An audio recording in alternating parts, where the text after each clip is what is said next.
होते ही मर चुके थे, इसलिए वो अपने भैया किशनलाल और भाभी सविता के साथ रहता था। अच्छी पढ़ाई करने के लिए वो शहर में पढ़ाई करने चला जाता है। बिरजू के साथ में पढ़ने वाली लड़की मंजू से उसे प्यार हो जाता है और वो उससे शादी करके गांव ले आता है। बिरजू, हमने शादी तो कर ली है, पर क्या तुम्हारे भैया भाभी इस शादी को मानेंगे और मुझे अपनाएंगे? मंजू, तुम चिंता क्यों कर रही हो? मेरे भैया भाभी बहुत अच्छे हैं और तो और मुझे अपने बेटी की तरह प्यार करते हैं। वो तो घर जाकर ही पता चलेगा। बिरजू और मंजू गांव आ जाते हैं और अपने घर का दरवाजा खटखटाते हैं। कौन है भाई? अभी आती हूँ, रुको जरा, दरवाजा तोड़ोगे क्या? सविता दरवाजा खोलती है तो देखती है कि बाहर बिरजू और उसके साथ एक लड़की खड़ी होती है। सविता बिरजू को देखते ही चौंक जाती है। अरे बिरजू, तुम अचानक कैसे आए? ना कोई पत्री न तार। अगर तुम बता देते कि तुम आ रहे हो तो तुम्हारे भैया तुम्हें स्टेशन लेने आ जाते। बस बस भाभी, सारी बातें यही कर लोगी क्या? अंदर आने को नहीं कहोगी? सफर में हम दोनों बहुत थक गए हैं। अरे हाँ बिरजू, हम तो बोले ही जा रहे हैं बस। ये तो पूछा ही नहीं कि ये लड़की कौन है तुम्हारे साथ। भाभी, हमने शहर में शादी कर ली है और ये लड़की मंजू हमारी पत्नी है। क्या? तुमने शादी कर ली है अपने भैया भाभी के बिना? तभी मंजू बोल पड़ती है। वो भाभी, शहर में कुछ हालात ही ऐसे हो गए थे कि हमें शादी वहीं करनी पड़ी और यहाँ आपका आशीर्वाद लेने चले आए। सविता दिल की बहुत अच्छी थी, इसीलिए दोनों की शादी सुनकर बहुत खुश हो जाती है और अंदर से किशनलाल को बुलाती है। अजी सुनते हो जरा, बाहर तो आओ जरा, देखो तो अपना बिरजू आया है। किशनलाल जल्दी से बाहर आ जाता है और खुशी से बिरजू को गले लगा लेता है। बिरजू, मेरे भाई, तू आ गया। तुझे देखकर मैं बहुत खुश हो गया। तभी सविता बोल पड़ती है। अजी, अपने बिरजू ने शहर में शादी कर ली और ये लड़की मंजू इसकी पत्नी है। अच्छा बिरजू, तू खुश है तो मैं भी बहुत खुश हूँ। अरे, अब तुम दोनों ऐसे ही खड़े रहोगे क्या? हम दोनों का आशीर्वाद भी तो लो। हम्म। बिरजू और मंजू भैया भाभी के पैर छूकर उनका आशीर्वाद लेते हैं। चलो अब दोनों अंदर चलकर आराम कर लो। थोड़े दिनों में सभी गांव वालों को भी पता चल जाता है कि बिरजू किशनलाल का भाई शहर की लड़की से शादी करके आया है। गांव वालों को ये बात बिल्कुल अच्छी नहीं लगती। अरे बहन, सुना तुमने? बिरजू ने शहर में शादी कर ली है। सविता और किशनलाल ने उन दोनों को अपना भी लिया और घर में भी घुसा लिया। हाँ बहन, सुना मैंने। कहीं इन्हें देखकर हमारी बहू बेटियां ना बिगड़ जाएं। इस बिरजू ने हद ही कर दी है। अरे गांव की छोरियां क्या कम पड़ गई थी जो शहर की लड़की से शादी करके आ गया। अब हम कर भी क्या सकते हैं? शहर में तो ये सब चलता ही रहता है। सभी गांव वाले अपने अपने घर चले जाते हैं और रात हो जाती है। पूरा गांव सोया हुआ होता है। बिरजू और उसकी पत्नी मंजू एक कमरे में सो रहे होते हैं। अचानक से मंजू को बहुत प्यास लग रही होती है।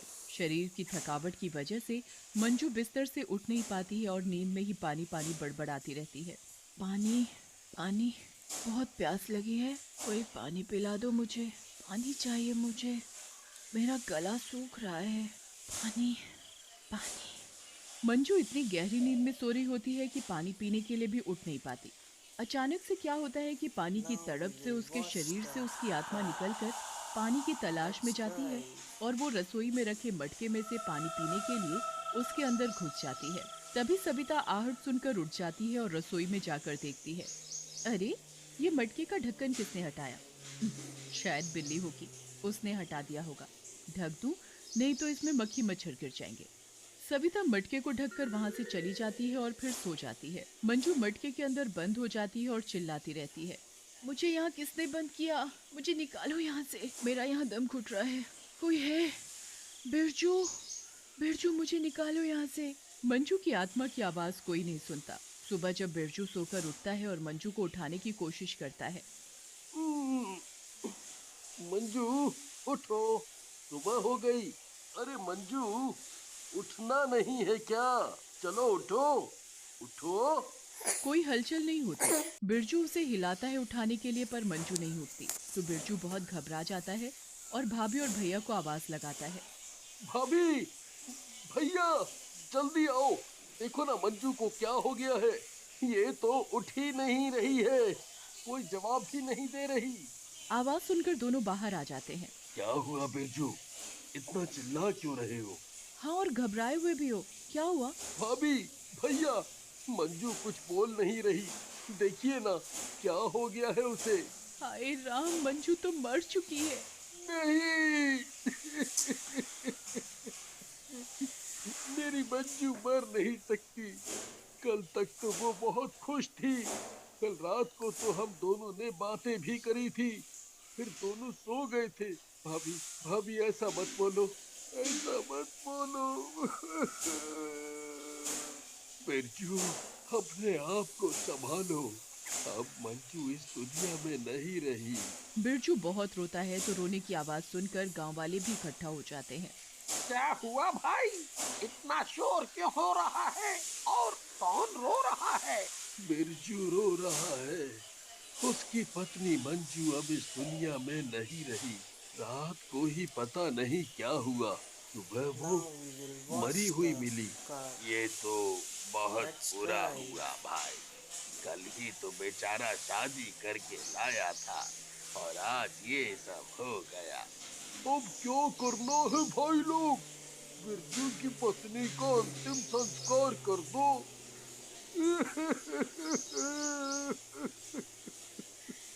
नहीं नहीं, मैं अपनी मंजू को किसी को नहीं दूंगा। ये ये सो रही है, अभी उठ जाएगी और बोलेगी, बिरजू, बिरजू। बिरजू, अपने आप को संभालो।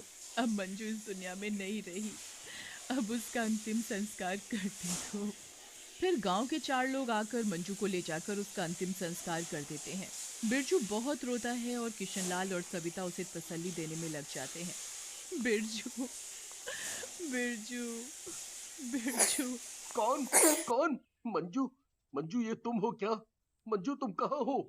मुझे पता था तुम्हें कुछ नहीं होगा। तुम ठीक हो? मंजू, मंजू। तभी भाभी आ जाती है। कोई नहीं है यहाँ बिरजू, तुम्हारा वहम है ये। तुम्हें उसकी बहुत याद आ रही है ना, इसीलिए तुम्हें उसकी आवाजें सुनाई दे रही हैं। चलो बिरजू, आज तुम मेरे पास सो जाओ। बिरजू किशनलाल के पास सो जाता है और बिरजू के कमरे में भाभी सो जाती है। सोने के बाद तभी आवाज आती है, बचाओ, मुझे बचाओ, बिरजू, बिरजू। ये आवाज तो आ रही है, मुझे भी सुनाई दे रही है। कुछ तो गड़बड़ है। कल तांत्रिक बाबा को बुलाती हूँ। सुबह होते ही सविता तांत्रिक बाबा को बुला लेती है। बाबा हाथ में नींबू लेकर एक मंत्र बोलता है और सारे घर में घूमता है। उस वक्त सभी घर में ही आसपास होते हैं। बाबा को कुछ समझ आता है। ये मेरे नींबू वाला हाथ इस मटके के पास रुक गया है। इस मटके में कुछ है। हम्म, हम्म, इस मटके में एक आत्मा है, लड़की की, जो अभी इसी में तड़प रही है बाहर आने के लिए। कोई भी इस मटके को हाथ नहीं लगाएगा। अभी हम ध्यान लगाकर सब देखते हैं क्या माजरा है। बाबा ध्यान लगाकर सब पता कर लेता है। क्या हुआ बाबा, कुछ तो बताओ। चुप करो, बहुत बड़ा पाप हुआ है। ये लड़की रात को सो रही थी, इसे बहुत प्यास लगी थी, तो उसकी आत्मा निकलकर पानी पीने इस मटके में उतर गई और सविता ने इस मटके को ऊपर से ढक दिया। हाँ? इस मटके में मेरी मंजू है। मंजू, मंजू मैं आ रहा हूँ, तुम्हें यहाँ से निकालने आ रहा हूँ मंजू। मूर्ख, ऐसी गलती मत करना। ये अब तेरी पत्नी नहीं है, ये एक भयानक चुड़ैल बन चुकी है जो तुम सबको मार डालेगी। अब हम क्या करें बाबा? हमने जानबूझकर कुछ नहीं किया। जैसा मैं कहता हूँ तुम वैसा करो। इस मटके के ऊपर लाल कपड़ा बांधकर इस मटके को जंगल के बीचों बीच एक पेड़ होगा बरगद का, उस पर लटका कर आना। और ध्यान रहे, पीछे मुड़कर मत देखना। जैसा जैसा बाबा ने कहा वैसा वैसा ये काम बिरजू करके आ जाता है। रात को हवा चलने के कारण मटका नीचे गिर जाता है और मंजू की आत्मा बाहर आ जाती है। जिन लोगों ने मेरे शरीर को जलाया है, मैं उन लोगों को नहीं छोड़ूंगी। मैं उन लोगों को मार डालूंगी। जिन 4 गांव वालों ने उसका अंतिम संस्कार किया था वो उन्हें एक एक करके मार देती है। मंजू, मंजू, मेरी प्यारी मंजू, कहाँ हो तुम? देखो, देखो तुम्हारा बिरजू तुम्हें बुला रहा है। बिरजू, बिरजू मैं आ गई। तुम्हारी मंजू अब तुम्हारे साथ ही रहेगी। तुम यहाँ? तुम तो मटके में बंद थी ना? मटका टूट गया था और मैं बाहर आ गई अपना बदला लेने के लिए। मैं उन सबको मार दूंगी जिन लोगों ने मेरे शरीर को जलाया। नहीं, तुम ऐसा कुछ नहीं करोगी। इन लोगों ने जानबूझकर कुछ नहीं किया। बिरजू, ये तुम कह रहे हो? पता है ना उन लोगों ने मेरी क्या हालत की थी? मुझे मटके में बंद कर दिया था, अब वो मारेंगे। नहीं, तुम ऐसा कुछ नहीं करोगी। तभी अचानक से मंजू की आत्मा बिरजू के सामने से गायब हो जाती है और बिरजू घर जाकर अपने भैया भाभी को मंजू की आत्मा की सारी बातें बता देता है। क्या सच में बिरजू उसके शरीर को जिसने जलाने में मदद की वो उन सबको मार डालेगी? हाँ भाभी, मैं सच कह रहा हूँ। अब तो मैं भी मंजू के खिलाफ हूँ, क्योंकि अब वो बुरी बन चुकी है। मुझे तो लगा था कि मेरा प्यार उसे मरने के बाद भी अच्छा बना के रखेगा, पर नहीं, बदले की आग ने उसे बुरा बना दिया है। अब तो उन तांत्रिक बाबा को दोबारा बुलाने के अलावा और कोई रास्ता नहीं बचा। हाँ सही कह रहे हो। मैं कल जंगल जाकर उन्हें घर ले आऊंगी। फिर अगले दिन बाबा उनके घर आ जाते हैं। अब तो एक ही रास्ता है। अब तुम सबको एक नया मटका लेना पड़ेगा और इस आत्मा को कैसे भी करके दोबारा बंद करना पड़ेगा और फिर उसे जलाना पड़ेगा, ताकि मंजू की आत्मा को शांति मिल सके। और ये काम सिर्फ बिरजू कर सकता है, क्योंकि एक वो ही है जिससे मंजू सबसे ज्यादा प्यार करती है। हाँ बाबा, मैं ये काम कर सकता हूँ। फिर बिरजू मंजू की आत्मा को मटके में लाने की योजना बनाने में लग जाता है। तभी मंजू की आत्मा बिरजू को पुकारने लगती है। बिरजू, बिरजू। बिरजू सोचता है यही सही मौका है मंजू की आत्मा को मटके में बंद करने का। बिरजू अपना हाथ जानबूझकर मटके में फंसा लेता है ताकि मंजू की आत्मा को ये लगे कि उसका हाथ मटके में फंस चुका है और वो उसके हाथ को छुड़ाने के लिए मटके में घुस जाए। मंजू, मंजू, मंजू, देखो ना ये क्या हो गया है। मेरा हाथ इस मटके में फंस गया है। आह, आह। मंजू की आत्मा जल्दी से बिरजू के पास आ जाती है। हे भगवान, ये क्या कर लिया तुमने? अब कैसे निकालूं तुम्हारा हाथ? जल्दी से इस मटके में घुस जाओ और मेरा हाथ अंदर से धकेल कर निकाल दो। मंजू की आत्मा जल्दी से मटके में घुस जाती है और बिरजू का हाथ निकाल देती है और बिरजू जल्दी से उस मटके को एक लाल कपड़े से ढक देता है।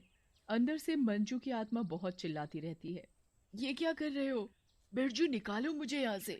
बिरजू जल्दी से उस मटके को घर से बाहर लाकर जला देता है और मंजू की आत्मा भी जल जाती है। फिर मंजू की आत्मा को शांति मिल जाती है और घर के सारे सदस्य और गांव वाले चैन की सांस लेते हैं।